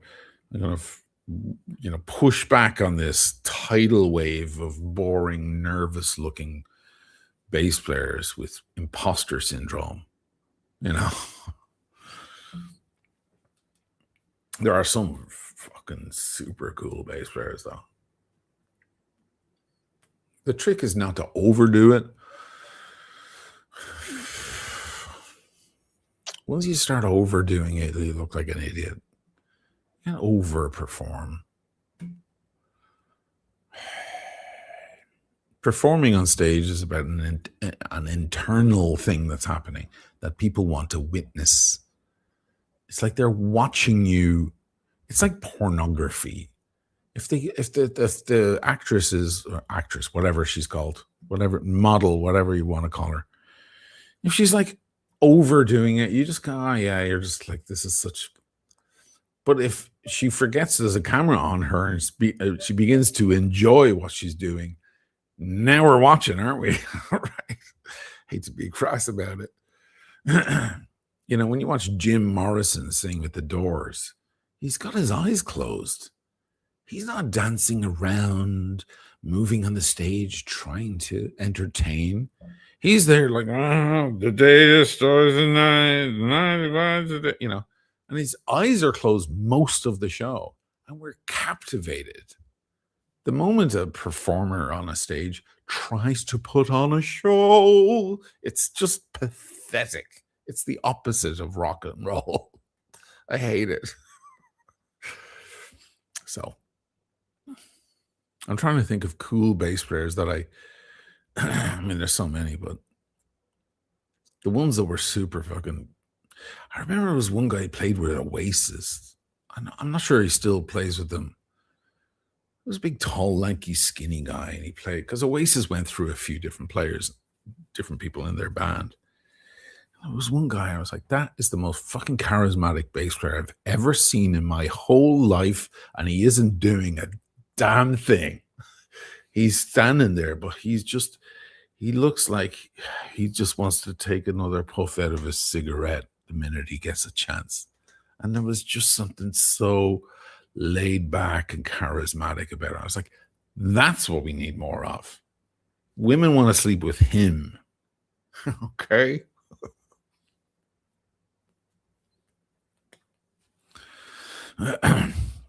J.O. Power, Freddie Mercury could pull off the theatrical frontman thing pretty well. Yes. If you're going to do it, you better do it that well, because otherwise it's going to look really fucking embarrassing. Everyone's going to have secondhand embarrassment. If you're going to throw the ball to the end of the other end of the pitch, you better throw it all the way to the other end of the pitch. Because if you're full of this big movement and you throw the ball and it lands halfway, everybody goes home. So you know what I mean? If you're going to do that big performance thing, you better be Freddie level. Otherwise, please don't do anything and just sing your song and close your eyes. That's my opinion.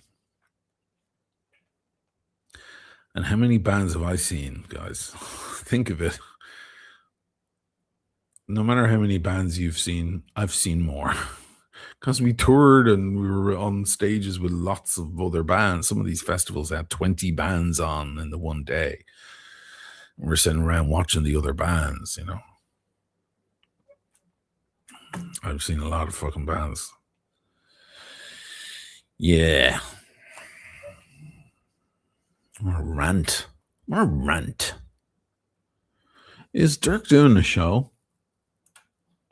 Because I didn't see a show earlier. Is he doing one? Oh, he is. Oh, he's already live. He has a cool fucking thumbnail as well. Okay, great. I'll go over there in a minute. That's hilarious. His thumbnails are hilarious.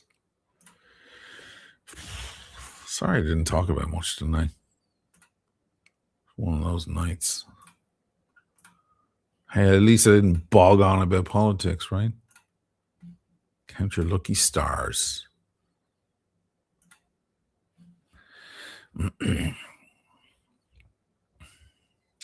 Andy Rourke is not an underrated bass player, Andrew. He's very rated. People love his bass playing. Andy Rourke is a very well-known bass player. I mean, he's not as famous as Flea from the Chili Peppers or whatever, but I know a lot of players who really revere his playing. Of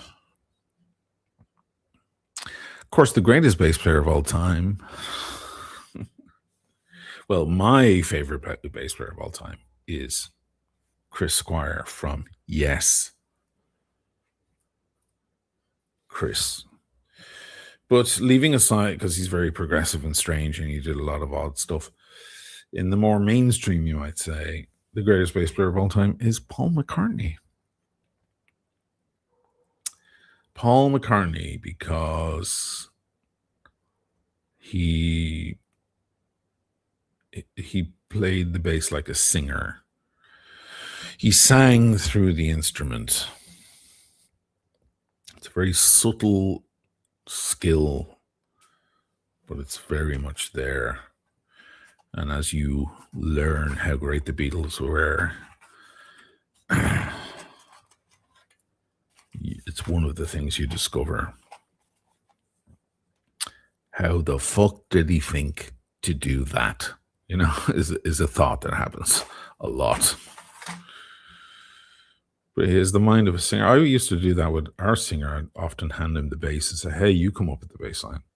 Because you're going to think of it. You're going to think of a bass line that a singer would think of, not what a bass player would think of. And it worked almost every time.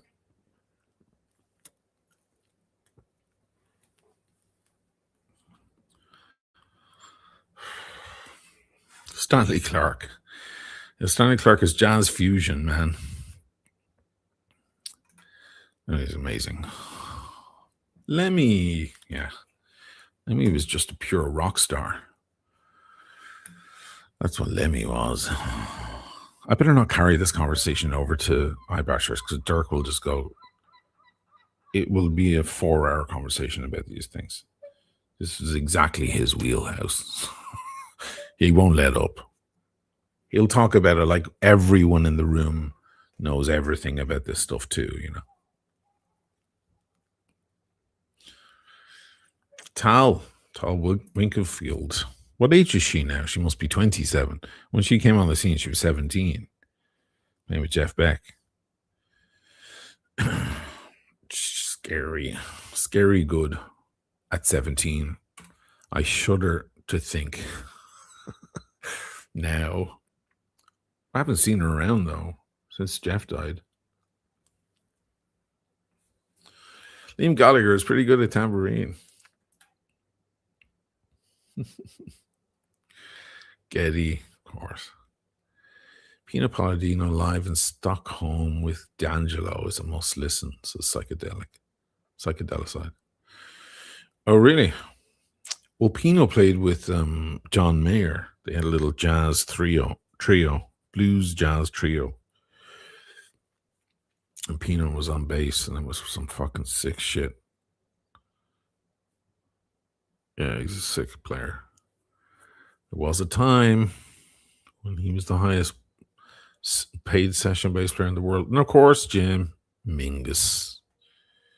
Well, Mingus wasn't just a bass player. I mean, bass was his voice, but Mingus was one of the great composers of jazz. He was a jazz icon. He just happened to be holding a bass. That's what Mingus was about.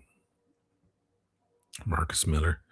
Marcus Miller is one of the most famous slap and funk bass players in the world that I never got into. I was never bowled over Marcus Miller. Still to this day, my favorite creation of Marcus Miller's was the soundtrack to Frantic with Harrison Ford. He loses his wife in Paris. A soundtrack is by Marcus Miller. Believe it or not. you get me going on music, guys, we haven't even scraped the surface. Don't get me going on the dead composers. Although I did talk about it. How well are you? I can't get back his voice again. How well are you trained in music?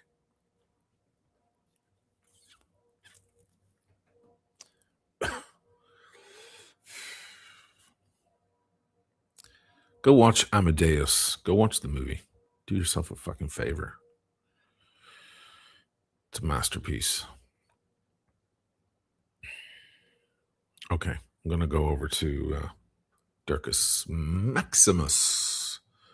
How many upvotes do we have? I'm curious now because the crowd eventually built up. Finally, I was getting nervous there. I mean, it was decent-ish, but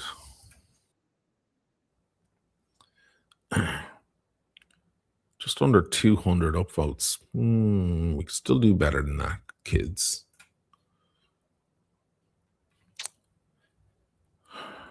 Photo Dave Jacks, thanks for indulging us. Really? I should talk more about the band days and the gigs and the girls and all of that shit, right? You guys love that shit.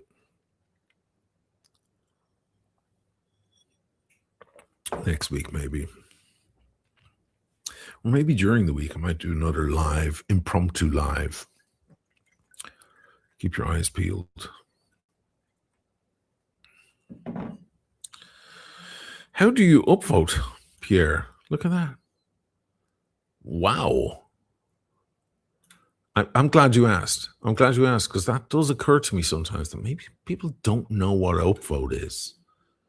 Because I have to remember that my audience, some of them are of a certain age and aren't so great with technology. Like recently, a guy sent me an Instagram, I think, saying, here's some photos of my old watch. And there were no photos. And I was like, okay. And then I checked my mail later that day, and there was a guy and just photos in my email. And I looked at his name, and I was like, is that the guy who sent me the message earlier? So he went on Instagram, which sounds like a bloody miracle in itself, and texted me going, here's some photos, and then went on to email like they were, like that was a secretary there somehow. And I'm like, oh shit. Anyway, I'll show you how. Stop making fun of your own audience. Be kind, O'Malley. No, guys, but really, Jesus Christ. I'm not fucking a spring chicken either. Okay, so there is the show. My stupid looking face. I look all red. How do I share this over? There's the show, right? I paused it. That's the show you're watching. Okay. Now, underneath the screen, down here, you have thumbs up and thumbs down. See that? You guys seen that? Yes, you are. See, you have thumbs up and thumbs down right here on the right side. Thumbs up and thumbs down. Hitting thumbs up is an upvote. I just did it for myself. So it's around there. And if you're watching on your phone, then maybe it's in a slightly different spot. That's what an upvote is. Actually, we should just call it a thumbs up. That might make it easier for all the grandpas in the room. Now you know. Wow. Hey, listen. I'm here to help.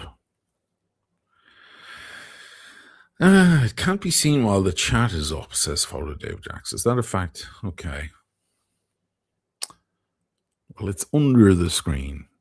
I often get messages from people going, hey, what's the music in that? Or what, what's the info on the... And it's right under most YouTube videos is a whole description. You might have to click a more, like the button more, which gives you more. It expands out the information. But all the information on the channel and the video in many cases, is in that description. So if you're watching some YouTube video and there's a song in the background and you want to know what that is, check the description of the video, which is right under the video. Start there. All right. I'm going to stop abusing you guys now. And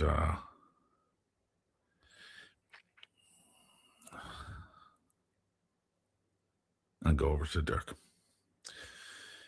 All right, guys. If you leave it running, it might pop you over automatically. If not, here's that I'm putting in the chat. So if you have the chat up, you'll be able to move the mouse over. Use your hand. Move your hand over to the mouse or the trackpad or whatever, and slide it over the chat, and click on the thing I just put in the chat right now.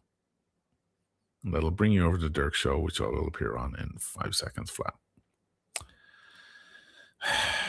Andy, I need a drink. See you all at Dirk's. Yeah. All right. That was fun. Thanks for hanging out. Thanks for the super chats and PayPals. And I'll see you guys again very soon. Peace and love.